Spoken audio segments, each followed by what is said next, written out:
क्या Netflix Warner brothers को acquire करने के बाद स्नाइडरवर्स को रिस्टोर करने वाला है? गाइज, जब से हमने नेटफ्लिक्स की $82.5 बिलियन की बिड को सुना है, तब से सभी फैंस के मन में यही सवाल चल रहा है कि क्या वो लोग वार्नर ब्रदर्स को एक्वायर करने के बाद स्नाइडरवर्स को रिस्टोर करने वाले हैं, क्योंकि इतनी हाईएस्ट बिडिंग को पे करने के बाद जो है सबको यही लग रहा है कि नेटफ्लिक्स जो है ये रेस जीत चुका है और अब जो है वार्नर ब्रदर्स जो है नेटफ्लिक्स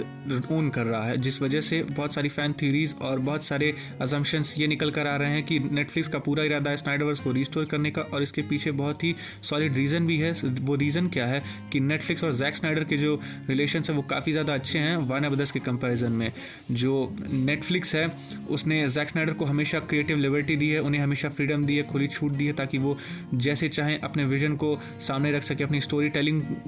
को लोगों के सामने ला सके। उन पर किसी भी तरह का कोई ऐसा प्रेशर नहीं डाला गया जैसा कि वार्नर ब्रदर्स ने किया था, जिसका हमें बेहतरीन एग्जांपल जस्टिस लीग और बैटमैन वर्सेस सुपरमैन की मूवी में देखने को मिलता है, जहां पर जब इस मूवी के डायरेक्टर्स कट और फाइनल एडिशन निकल कर आए तब हमें पता चला कि जैक स्नाइडर एक्चुअली में क्या विजन रख रहे थे डीसीयू को लेकर, और जो एग्जीक्यूटिव्स है उन्होंने कितना कबाड़ा कर दिया जैक स्नाइडर के विजन के साथ छेड़छाड़ करके, यहाँ तक कि जैक स्नाइडर की बेटी ने जब सुसाइड कर ली, जिसके बाद से जैक स्नाइडर जो थे इस फ्रेंचाइजी से थोड़े टाइम के लिए पीछे हट गए थे। उसके तुरंत बाद ही उनको रिप्लेस कर दिया गया था जॉश व्हीडन से, और जॉश व्हीडन ने ज़बरदस्ती दोबारा से रीशूट्स अपने तरीके से शूट किया, जिसके बाद से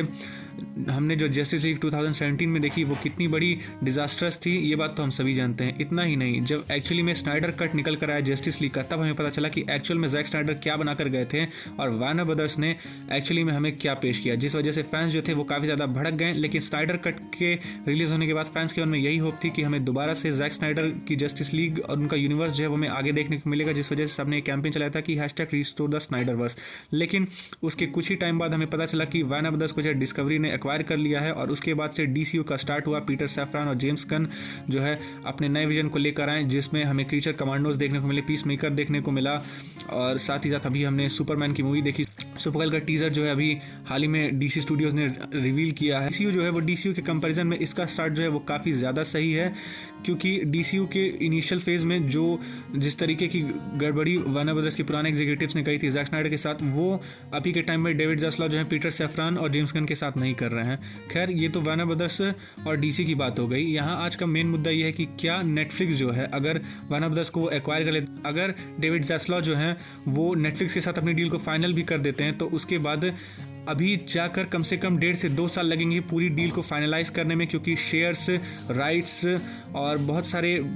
पेपर वर्क्स होते हैं, बहुत सारी डिटेल्स को ध्यान में रखना होता है, जिस वजह से डील होने में कम से कम 1.5 से 2 साल का टाइम लग जाएगा। तो अभी भी डीसीयू जो हमें 1.5 से 2 साल तक तो रुकते हुए नहीं देखने को मिलने वाला। खैर गाइज, आगे क्या होगा ये तो हमें वक्त ही बताएगा। वैसे बहुत ही कम चांसेस है कि जैक स्नाइडर जो है वो खुद भी अपने इस यूनिवर्स के लिए रिटर्न करेंगे, क्योंकि उन्होंने पहले ही अपने आगे के प्लान्स को रिवील कर दिया है। सारी की स्टोरी, सारी स्टोरीज, सारे प्रोजेक्ट्स, जस्टिस लीग 2 और 3 की उन्होंने सारी स्टोरी जो है रिवील कर दी थी, और जैक स्नाइडर जो है वो भी अपने आर्मी ऑफ द डेड और रेबल मून पे जो है फोकस कर रहे हैं, और वो अलग अलग प्रोजेक्ट्स में भी इस टाइम एंगेज हैं। लेकिन अगर स्नाइडरवर्स रिस्टोर किया जाता है तो क्या होगा, कैसा गया, तो वक्त ही बताएगा। खैर, अगर आपको वीडियो अच्छी लगी तो इसे लाइक करिए, शेयर करिए, चैनल को सब्सक्राइब करिए। हम बहुत ही जल्द मिलेंगे एक और मजेदार कंटेंट के साथ। तब तक के लिए घर रहिए, सुरक्षित रहिए, and thanks for watching guys.